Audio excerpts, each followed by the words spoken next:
Okay, good morning po sa ating lahat. Doc Willie to. Kamusta po kayo? Sana malakas tayong lahat sa araw na to. So, okay naman tayo for the past few days. Tuloy-tuloy na yung paggaling natin. Marami nga nagtatanong di ba Doc dati, sobra ka ng lala. Wala ka ng boses noon, ang hina-hina mo na. Anong nangyari? Ang nangyari, na Singapore tayo. Yun ang nangyari, na Singapore. Kasi nga sa Pilipinas, talagang ang hirap talaga. Pagdating ko dito sa Singapore, ang dami kong nakitang pagbabago. Una-una, parang Pilipinas din dito. Ang daming nurses dito. Alam ko, ilang hundreds of thousands ang Filipinos dito. At ang mga nurses nila dito, yung mga matatagal na. Yung mga 5 years, 10 years experience, 15 years experience. Sa Pilipinas, sa ospital ko doon, ang nurses natin, gaano ba katagal experience? 2 years lang. 1 year, 2 years, abroad na agad. So, ang mga nag-aalaga sa mga kababayan natin sa Pilipinas na nurses, kung private ka man o public, ay yung may 1-2 years experience. Paano naman yun, 1-2 years experience? Siyempre, hindi pa ganun kagaling. Tapos, ang sweldo nila, minimum wage lang. So, sweldo nila, palagay natin, 17,000. Hirap sa pamasahe, hirap sa pera. Bago pa lang nurse, ipapaalaga mo sa katulad kong mahirap na case. Ay, mamamatay talaga yung pasyente pag gano'n. Paano nga? Kulang nga tayo. Nag-aalisan nurses natin. Dito, sweldo nila mga kung peso, siguro 120,000. Banda roon. Pero tignan mo naman dito, 10 years experience. Kaya talaga pagtusok. Swak, pag-alaga ng mga line, ang gagagaling. Tapos, isa lang sinasabi ng mga nurses dito nung andun pa ako sa ospital. Pag sa Pilipinas, hopeless case ka, pagdating mo dito sa Singapore, baka easy case ka lang. Baka easy case ka lang. Pag sa Pilipinas, ganitong bukol, wala na pag-asa yan, malabo na. Pag dito, kahit gaano kalaki ang bukol, meron silang paraan na magagawa. Meron pa nga sila ibang technique na parang hindi na nga nagda-dialysis yung iba. So, laging ganun ang kwento. Laging ganun ang kwento. Wala tayong sinisiraan kahit kanino. Pero syempre, para magkaroon ng tunay na pagbabago, dapat alam natin yung tunay at hindi tunay. Huwag tayo magsisinungaling. Kung ano yung tunay, yun na. Yun na. Paano tayo matututo, di ba? So, sa nurses pa lang, talo na tayo. Tapos, syempre, mga doctors nila dito, halos lahat trained abroad. Libre ng gobyerno nila. Dito, pag magaling kang high school, college, ililibre ka ng gobyerno sa Stanford, sa Harvard. Gobyerno magbabayad sa'yo.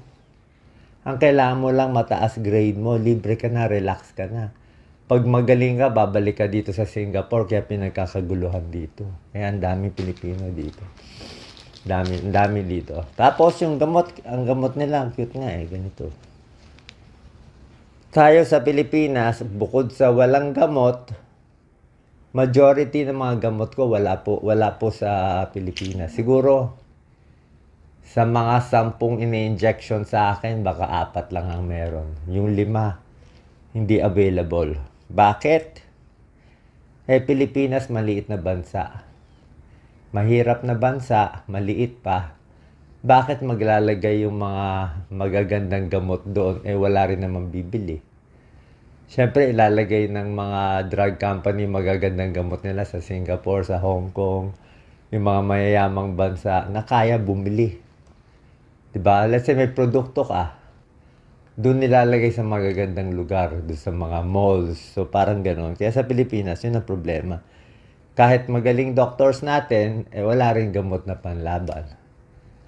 Tapos pag dito, sa atin, di ba, pag binigyan ka reseta, kailangan, bili ka muna sa Mercury, pila ka sa drugstore.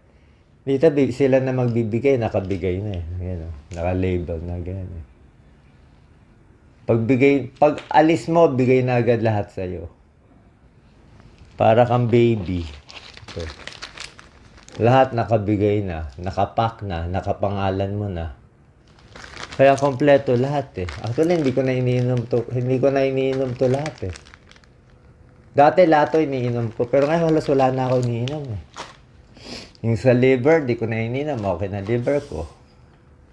Pampaihi, di ko na rin iniinom, tapos na ako doon. Itong potassium, minsan-minsan. So, halos wala na ako iniinom ng gamot eh. Tsaka makita niyo yung kulay ko. Dati kulay abo na tayo eh. Dito siguro sa mahal ng injection eh, naayos na. So, malaking tulong, malaking ginhawa.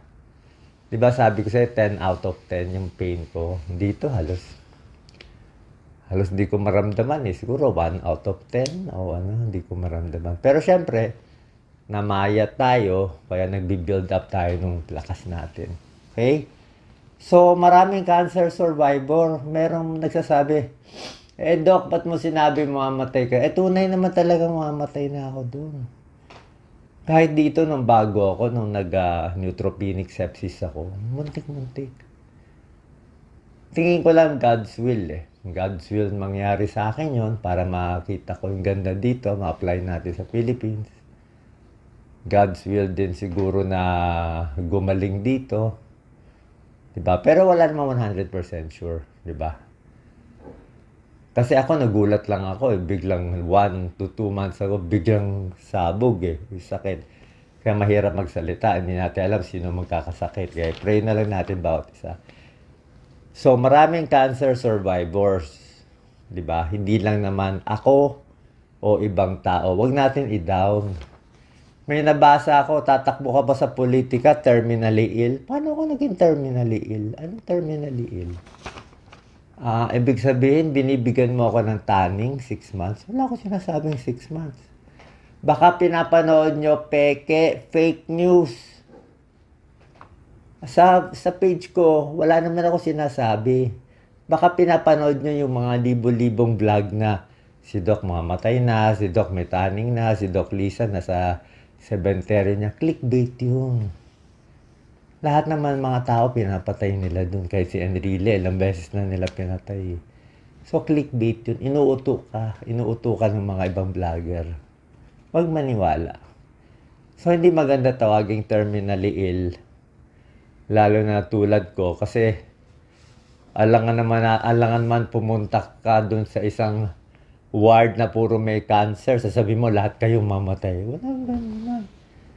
Diba? Kayo, di ko terminally ill. So, walang ganun. Diba? Tingnan nyo kung malakas. Kung malakas yung kandidato nyo, baka malakas magnakaw. Di natin masabi. Diba? Kung malakas naman magnakaw, hindi rin maganda. Healthy nga siya magnakaw eh. Ako, let's say 50%, 70%, hindi natin alam eh. Baka totally ma-cure pa to eh. Diba? So, maganda dito. Next. Side effects, actually, nasasanay na ako eh. Yung sa book naman daw po kasi, tutubo din daw pag natapos. Siguro mga December, hopefully. I don't know. Diba? Tapos yung diet ng cancer patients. Dati, ang diet natin, syempre, pag walang sakit, bawas taba, bawas karne, yung tama lang.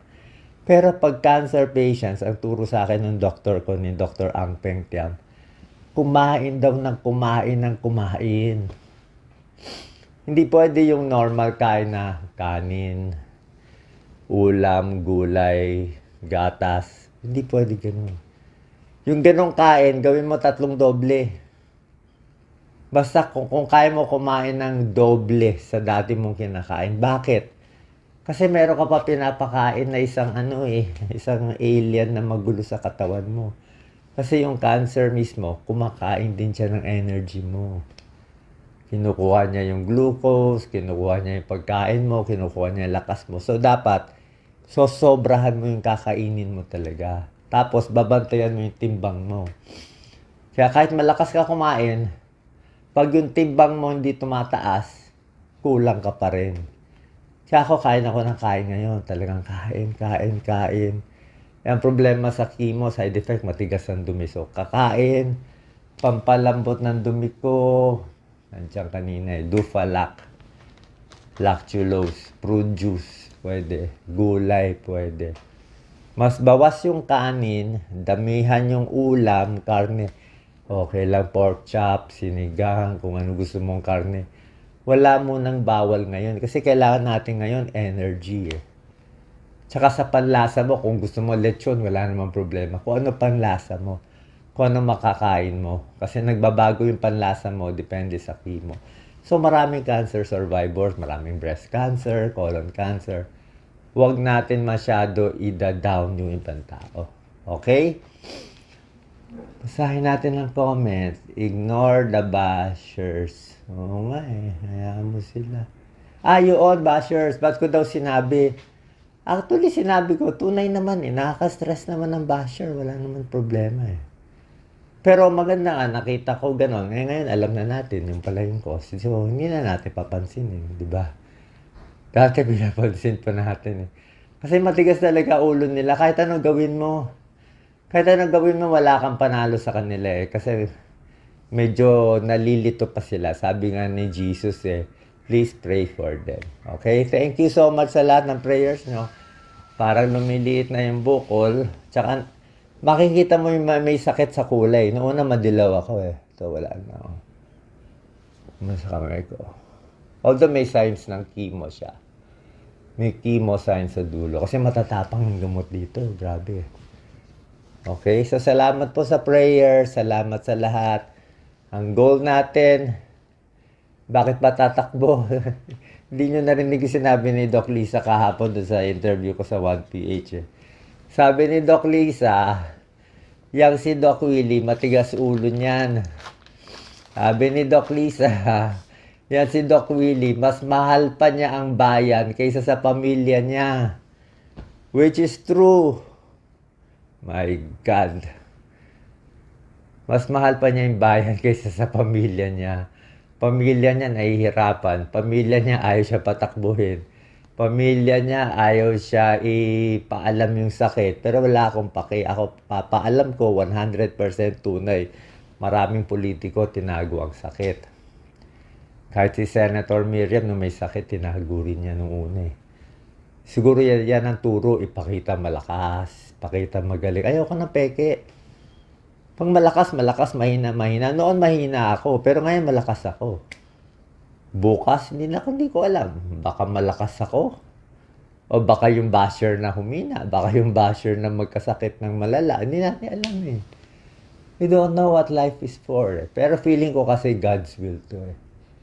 God's will magkasakit. God's will gumaling.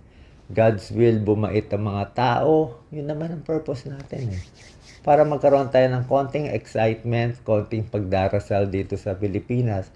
Hindi puro away-away na lang yung mga leader natin, nakakahiya eh. Obviously, power lang naman pinag-aawayan eh. Naglolokohan lang tayo doon. Hindi naman tanga ang Pilipino. Okay, salamat po. God bless po. Salamat. Kung meron tayong mga topic na gusto nyo, sulat nyo lang, pag-usapan natin. Thank you.